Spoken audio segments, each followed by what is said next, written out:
Mushfiq মাহমুদুল্লাহকে one day দলে চান না পাকিস্তান তারকা। বাংলাদেশের দলের সাবেক দুই অধিনায়ক মুশফিকুর রহিম ও মাহমুদুল্লাহ রিয়াদ জাতীয় দলের দুই অভিজ্ঞ তারকা, বাংলাদেশের অসংখ্য ম্যাচ জয়ের নায়ক। আবার অনেক ম্যাচ চেষ্টা করে দলকে জয়ের দুয়ারে নিতে ব্যর্থ হয়েছেন তারা। দীর্ঘদিন ধরে জাতীয় দলে খেলার কারণে দলে তারা অটোমেটিক চয়েস, কিন্তু বাস্তবতা হচ্ছে তাদের বয়স বেড়ে গেছে। মাহমুদুল্লাহর অফিসিয়ালি বয়স 39 বছর, মুশফিকের বয়স 38 বছর সুই সুই। বয়সের কারণে তারা আগের মতো সেরাটা দিতে ব্যর্থ হচ্ছেন, যে কারণে অনেক গুরুত্বপূর্ণ ম্যাচে প্রত্যাশিত ফল পাচ্ছেন না বাংলাদেশ।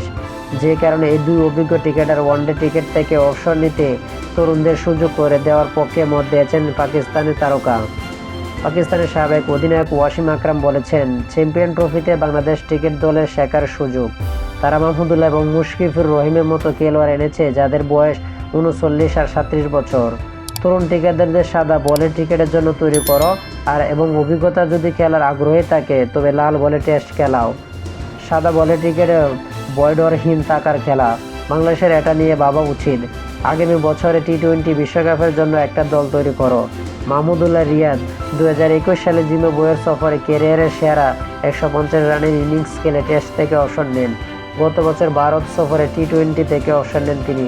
এখন শুধু ওয়ানডে ক্রিকেটে খেলে যাচ্ছেন।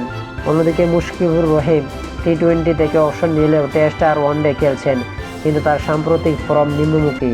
সর্বশেষ 3 ওয়ানডেতে আফগানিস্তান, ভারত, নিউজিল্যান্ডের বিপক্ষে মুশফিক আউট হয়েছেন 1 ও 0-2 রানে।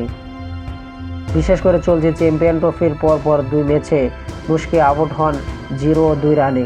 তারকা ক্রিকেটারের ব্যর্থতার আসর থেকে ছিটকে যায় বাংলাদেশ। তো আশা করি টি স্পোর্ট গ্যালারি চ্যানেলটি যারা সাবস্ক্রাইব করেন, টি স্পোর্ট গ্যালারি চ্যানেলটি সবাই সাবস্ক্রাইব করুন। ভিডিওটা ভালো লাগলে লাইক অ্যান্ড কমেন্ট শেয়ার করবেন। সকলকে ধন্যবাদ।